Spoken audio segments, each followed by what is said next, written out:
어제 하루 동안 국내 코로나19 확진자가 392명 발생했습니다. 3차 유행의 기세는 확연히 진정 국면에 들어선 모습을 보이고 있는데요. 이런 가운데 정부는 이번 주에 구체적인 백신 접종 계획을 발표할 예정입니다. 천은미 이대목동병원 호흡기내과 교수와 함께 자세히 알아보겠습니다. 어서 오십시오, 교수님. 안녕하세요. 네, 우선 9시 반쯤에 어제 하루 동안의 신규 확진자 수가 나왔는데요. 392명. 이 숫자 좀 어떻게 보고 계시는지요?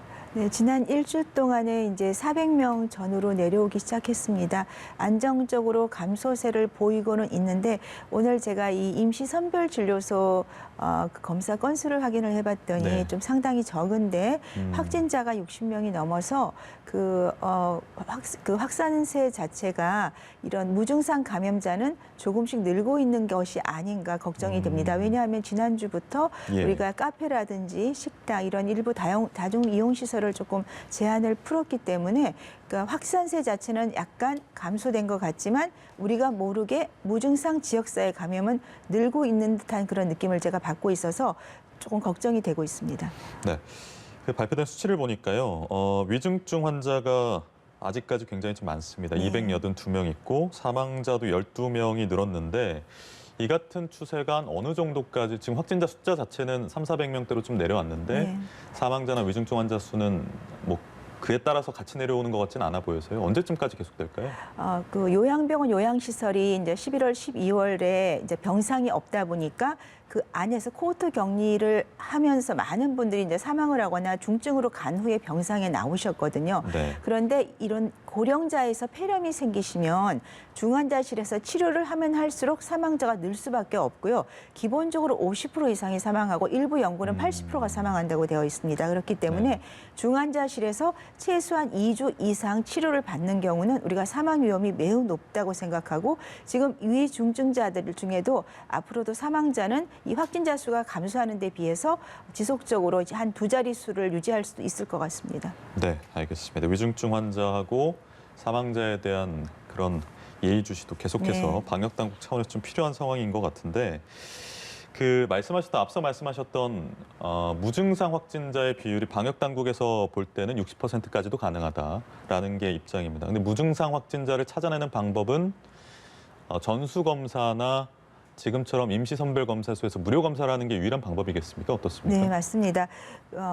최근 연구가 나온 게 있는데요. 그전에도 기본적으로 CDC에서 무증상 감염은 40% 이상이라고 얘기를 하셨고 이 연구에서도 보면 한 59% 정도가 증상이 없기 전에 감염이 되는데 한 35%는 증상 발현 전에 감염이 되고 한 24%는 완전히 증상이 없는 경우에 감염이 돼서 거의 60% 정도가 무증상 상태에서 감염이 된다는 거죠. 그러니까 네. 증상이 있는 사람만 우리가 확진을 해가지고는 이 감염을 막을 수가 없기 때문에 기본적으로 마스크 착용, 사회적 거리 두기는 기본으로 우리가 해야 되는 그 방법이고 말씀하신 대로 선제적으로 이렇게 집단적으로 감염이 일어날 수 있는 곳을 검사하는 것뿐 아니라 무료로 검사를 해서 임시선별소뿐 아니라 앞으로 코로나19가 종식될 때까지는 우리가 검사를 원하는 사람들에 대해서는 정부에서 무료 검사를 해주는 것이 기본적으로 좀 좋은 방법이 될 것 같습니다. 네. 그래서 서울시에서는 한 집에 한 명 이상은 꼭 검사를 받자 이런 캠페인도 진행을 하기도 했었고요. 네. 이런 노력들이 좀 필요한 시점인 것 같은데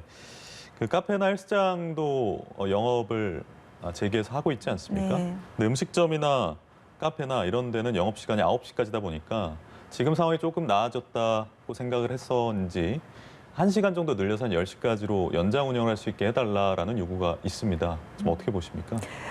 이제 10시까지 하게 되면은 이제 시간이 조금 늦어서 그 와중에 이제 좀 많은 사람들이 이제 식사 시간이 길어지거나 아니면 이제 술자리를 할 수 있다는 염려 때문에 9시로 정한 것 같습니다. 예. 그렇다면은 일부 해결 방법으로는 시간을 조금 제한하는 거죠. 지금도 카페 가면 1시간 정도 권유합니다. 그런 얘기를 하시더라고요. 네. 식당도 마찬가지로 2시간 이내에 식사를 좀 이렇게 모임을 하더라도 해주시면 보통 우리가 7시 정도 식사하면 9시에 끝날 수가 있고 8시 하면 10시 정도에 끝날 수가 있거든요. 예. 네, 그런 식으로 조금 완충점을 찾고 그 대신에 5인 이상의 모임 집합 금지라든지 식사를 하지 않을 때는 마스크 착용을 한다든지 이런 방역 수칙을 철저히 지켜주시면 될 것 같고요. 예. 최근에 보면 카페에서도 그래도 보니까 이전과 달리요. 음료를 드실 때 이후에는 마스크를 착용하는 분이 상당히 많아서 예. 그런 것은 우리가 많이 이제 몸에 익숙해진 것 것 같습니다.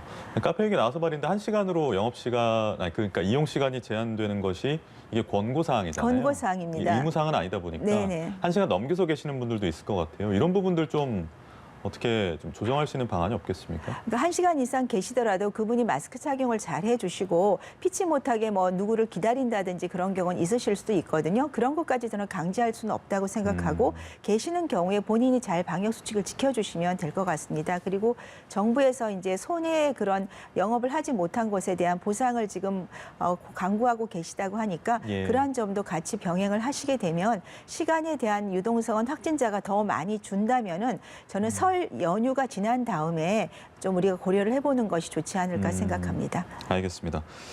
지금 조금씩 진정세인 건 맞는 얘기인 것 같습니다. 이 가운데에서 변이 바이러스가 새로운 변수로 지금 작용이 되고 있는데 보통 바이러스라는 것이 전파력이 강하면 치명률은 반대로 좀 떨어지는 경향이 있지 않습니까? 네, 그렇습니다. 근데 이번 변이 바이러스의 경우에는 전파력이 강한 것은 뭐 잘 알려져 있는 상황인데 치명률도 역시 강하다라는 연구 결과가 있더라고요. 이에 대해서는 어떻게 보십니까? 네, 일부에서 약간 그런 의심이 있다는 거고요. 아직 확정적인 것은 아니고 또 최근에 또 다른 과학자분들은 아직까지 증명된 게 아니기 때문에 그 점에 대해서는 조금 더 연구가 필요하다는 그런 얘기들이 많습니다. 제 개인적 생각으로도 말씀하신 대로 전파를 하기 위해서는 이 바이러스가 독성이 강해지면 그 걸린 분들이 대부분 나빠지기 때문에 전파를 예. 할 수가 없거든요. 그렇다면 사망률이 높다는 것은 병원에서 사망률이 높진 않은데 많은 분들이 걸리다 보면 그중에는 고령자 기저질환자도 걸리기 때문에 위중증자가 늘면서 사망률이 높아질 수는 있습니다. 그래서 그런 쪽으로 생각을 하게 되면 우리가 이것이 사망률이 더 높아진다고 꼭 단정적으로 얘기하기는 어려울 것 같습니다.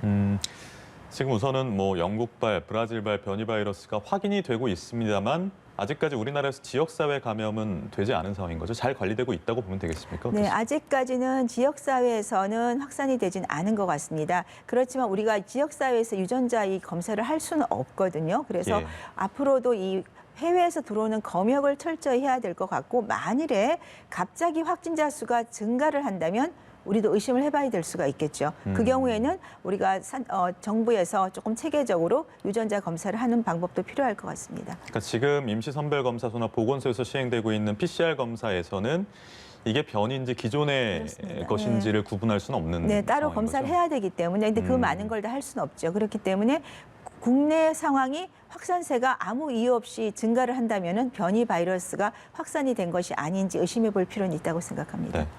만약에 지역사회로 전파가 된다고 하면 다음 달 초나 중순쯤부터는 백신 접종이 시작될 텐데 네. 변이 바이러스가 이 백신에 대항하기 위해서 약간 뭐 생존 효과라고 할까요? 이런 것들이 나타날 수 있다는 우려도 일각에선 제기가 돼서요. 이건 어떤 내용입니까? 지금 영국발 바이러스는 일부 연구긴 하지만 하나의 돌연변이에 대해서는 백신이 분명히 효과가 있다고 나왔는데 이 브라질이라든지 남아프리카 공화국에 대한 바이러스에 대해서는 조금 위험이 있다. 왜냐하면 그것은 영국발뿐 아니라 그 영국발에서의 돌연변이뿐 아니라 다른 부위에도 지금 변이가 되고 있기 때문에 예. 우리가 이 항체 치료제는 치료가 안 된다는 그런 보고도 있고요. 일부 백신에서는 이것을 막지 못할 거란 염려도 있습니다. 그러니까 말씀하신 대로 이게 바이러스 자체가 더 강해지고 더 변이를 많이 한다면 궁극적으로는 백신 자체가 다시 만들어져야 될 수도 있습니다. 그래서 이 점에 대해서는 지금 연구를 하고 있고 하지만 우리가 그전에 많은 분들이 백신을 맞아서 면역을 갖고 있다면은 이 변이 바이러스가 조금 퍼지는 그런 율이 줄어들 수가 있겠죠. 감염자가 줄기 때문에. 그러니까 가장 좋은 방법은 지금 백신 접종을 최대한 빨리 해서 많은 분들이 집단 면역을 하는 거고 그 후에 정말 혹시라도 이 변이 바이러스가 새로 만들어져서 전 세계적으로 퍼진다면 거기에 맞게 또 백신을 만드는 방법밖에 없을 것 같습니다. 알겠습니다. 이번 주에 백신 접종에 대한 계획을 구체적으로 좀 발표를 할 텐데 이게 2번 맞잖아요. 네. 근데 이 1회 맞고 다음번 2회 맞는 그 접종 기간을 좀 늘리는 그런 움직임이 지금 보니까 미국하고 프랑스에서 있습니다. 이게 그 간격을 늘리면 같은 시간 내에 더 많은 사람들이 백신 접종을 시작할 수 있는 것 같은데 지금 뭐 백신 제작사나 이런 데에서 그 접종 사이의 간격을 어느 정도로 권고하고 있는 겁니까? 기본적으로 이제 4주, 3주 내지 4주죠. 그런데 한 6주까지는 가능할 수 있다. 왜냐하면 우리가 일반 백신을 우리 아이들 접종을 할 때도 몸 상태가 안 좋거나 감기 증상이 있으면 한 2, 3주 늘릴 수 있거든요. 그래서 한 예. 6주 정도까지는 가능할 것이라고 지금 알려져 있습니다. 그래서 예. 아마 미국 같은 경우도 6주 정도. 왜냐하면 지금 백신이 수급이 잘 안 돼서 접종을 못 하고 있는 분들이 많거든요. 그렇기 때문에 많은 인구를 1회라도 접종을 하게 되면 그러니까요. 일부에서 면역이 생기기 때문에 훨씬 효과적일 거라고 생각을 하고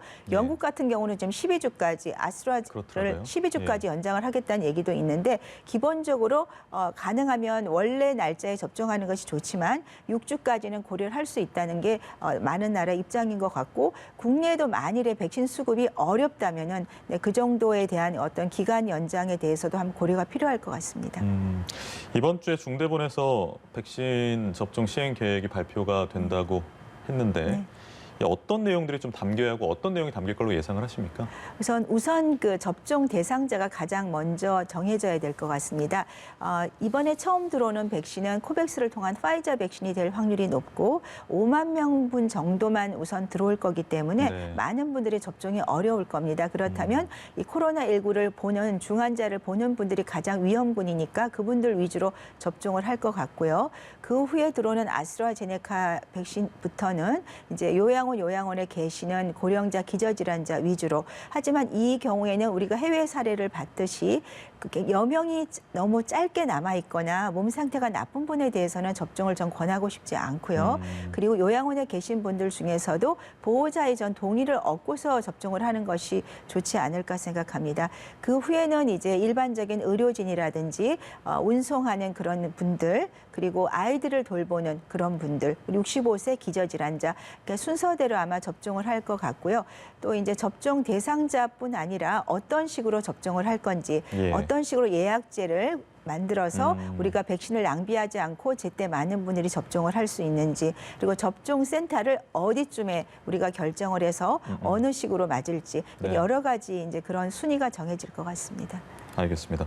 이 아스트라제네카나 화이자, 얀센 이렇게 해외에서도 백신을 많이 수급하고 있습니다만 우리나라에서도 자체 생산할 수 있게 지금 보면 네. 정부가 그 모더나하고 실무 협의를 하고 있다고 하더라고요. 근데 모더나께 이제 mRNA 메신저 네. 리보엑산 이 개념이지 않습니까? 네, 맞습니다. 이걸 국내에서 들여와서 개발을 하면 이 개발의 기간이 한 어느 정도 된다고 예상을 하십니까? 지금 mRNA 백신이 이번에 처음 개발된 백신이고 보시면 예방률이 가장 좋게 나오죠. 94, 95%까지 정말 예. 놀라운 예방률이 있고 가장 좋은 점은 이 mRNA 백신은 만일에 변이가 바이러스가 생겨도 그 변이된 부위 유전자만 바꾸면 우리가 만들 수가 있고 기간이 매우 짧습니다. 그래서 그 바이오테크 분은 한 6주 정도면 만들 수가 있다고 하시거든요. 새로운 백신을. 그 정도로 빠르게 변이 바이러스 대처를 할 수 있다는 점이 굉장히 저는 좋은 점이기 때문에 국내에서 만일에 기술 이전이 돼서 모더나와 같이 만들 수만 있다면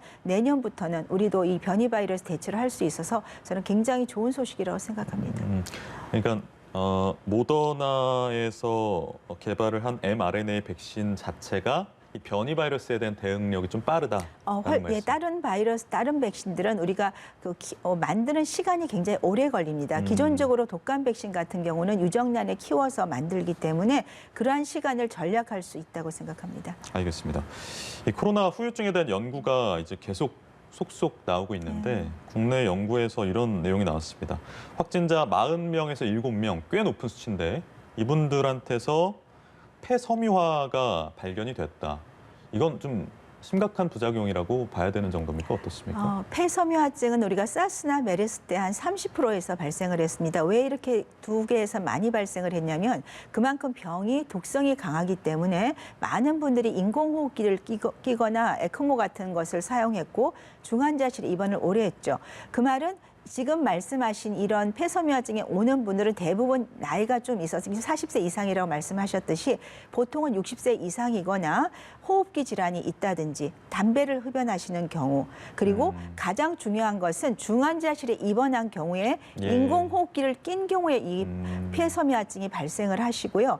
대부분 경증으로 오시는 경우는 시간이 지나면 70에서 80% 정도의 이제 폐 확산능 정도는 기능을 유지를 하십니다. 그래서 지금 말씀하신 폐섬유화증 併发증이 있는 분들도 대부분들이 이제 기능적으로는 크게 문제가 없을 수 있지만 지금 제가 말씀드린 인공호흡기를 사용하시고 중환자실에 오래 계셨던 고령자분들은 영구적인 폐 손상이 와서 산소로 계속 사용을 해야 될 수도 있다고 생각합니다. 알겠습니다. 후유증에 대한 이야기 나눠봤고요. 지금 1월이니까 계획대로라면 3월 새 학기가 이제 시작이 되는데 네. 등교 수업을 좀 확대할 것이냐 이게 또 지금 화두인 것 같습니다.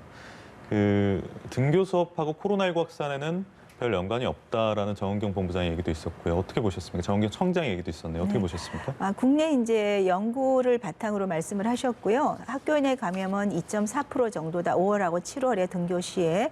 그리고 대부분의 감염은 가족 친지 모임이라든지 아니면 학원이나 다중 이용 시설이라는 거죠. 네, 그것은 해외 사례도 유사하고 생각보다는 학교에서의 어떤 방역 수칙이 잘 지켜지기 때문에 학교의 어떤 수업을 통한 감염은 작다. 하지만 아직까지는 확산세가 완전히 감소가 된 상태가 아니기 때문에 네. 새 학기 때까지는 최대한 이 확산세를 감소를 시키고 모든 학생이 같이 등원하는 것이 아니라 초등학교랑 유치원, 어린아이들부터 먼저 이제 사회교육을 받기 때문에 우리가 학교에 등교를 하고 순차적으로 등교를 하는 것은 저는 필요하다고 생각합니다. 하지만 그 전제 조건은 지역사회 감염이 줄어야지만 이 감염이 학교로 전파가 되지 않거든요. 그러니까 예. 그러한 전제를 꼭 생각을 해야 될 것 같습니다. 알겠습니다. 오늘 말씀 여기까지 듣겠습니다. 천은미 이대목동병원 호흡기내과 교수였습니다. 고맙습니다. 감사합니다.